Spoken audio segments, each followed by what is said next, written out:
औरैया में शहर की शांति वाटिका गेस्ट हाउस में यूजीसी के विरोध को लेकर सर्व सर्वंट समाज की अहम बैठक आयोजित की गई। बैठक में सर्व सर्वंट समाज के लोगों ने बड़ी संख्या में भाग लिया और यूजीसी के प्रावधानों को जनविरोधी बताते हुए कड़ा विरोध दर्ज करवाया।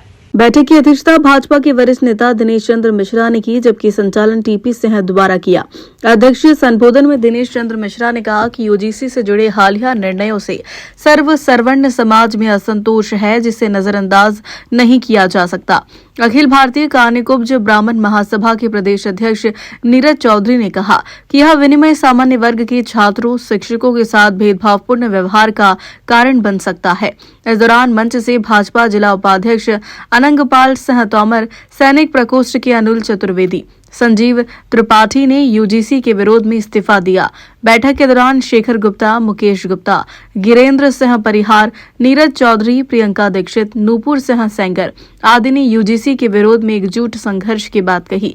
वहीं आपको बता दें कि यूजीसी को लेकर अब औरैया में भी विरोध मुखर होने लगा है। ग्लोब इंडिया टीवी के लिए औरैया ब्यूरो।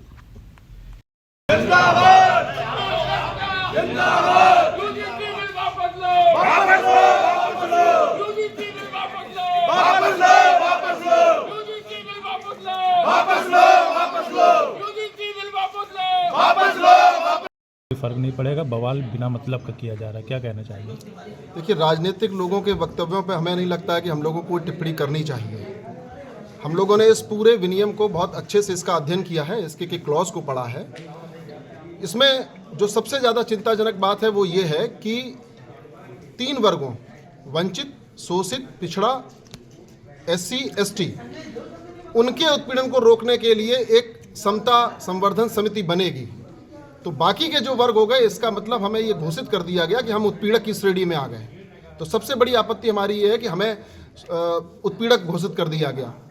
दूसरी हमारी जो आपत्ति है, जो समता संवर्धक समिति है जिसके 11 सदस्यों के विषय में उन्होंने कहा है, उन 11 सदस्यों में कहीं भी उसमें महिलाओं का प्रतिनिधित्व मैंडेटरी है, अनिवार्य है, उसमें SC वर्ग के प्रतिनिधियों का प्रतिनिधित्व अनिवार्य है, उसमें OBC के प्रतिनिधियों का प्रतिनिधित्व अनिवार्य है, लेकिन उसमें कहीं भी यह मैंडेटरी नहीं किया गया है कि उसमें अनारक्षित या सामान्य वर्ग के प्रतिनिधियों को भी सम्मिलित किया जाए। तो जब सामान्य वर्ग का उसमें प्रतिनिधित्व ही अनिवार्य नहीं है, तो हम उस समिति के निर्णयों में निष्पक्षता की उम्मीद कैसे कर सकते हैं? ये हमारी सबसे बड़ी आपत्ति है। आज कितने लोगों ने इस्तीफा दिया मंच के? आज इस बैठक में भारतीय जनता पार्टी के वरिष्ठ नेता, जिला उपाध्यक्ष बड़े भाई श्री अनंगपाल सिंह तोमर जी ने, प्रबुद्ध प्रकोष्ठ के जिला संयोजक आदरणीय श्री संजीव त्रिपाठी जी ने, और भारतीय जनता पार्टी के भूतपूर्व सैनिक प्रकोष्ठ के जिला संयोजक श्री अनिल चतुर्वेदी जी ने अपने अपने दायित्वों से, अपने अपने पदों से इस्तीफा दिया है। क्या मुख्य मांग रहेंगे? हमारी मुख्य मांग है कि इस षड्यंत्रकारी, इस उत्पीड़नकारी विनियम को बिना किसी संशोधन के, बिना किसी लाग लपेट के इसको वापस किया जाए, और पहले से जो व्यवस्थाएं विश्वविद्यालय कैंपसों में बच्चों के उत्पीड़न को रोकने के चल रही थी, उनको और मजबूत किया जाए। छात्रों की संख्या आज की तारीख में पूरे भारत में लगभग 4 करोड़, और विगत वर्ष में 4 करोड़ में से केवल 84 शिकायतें आई।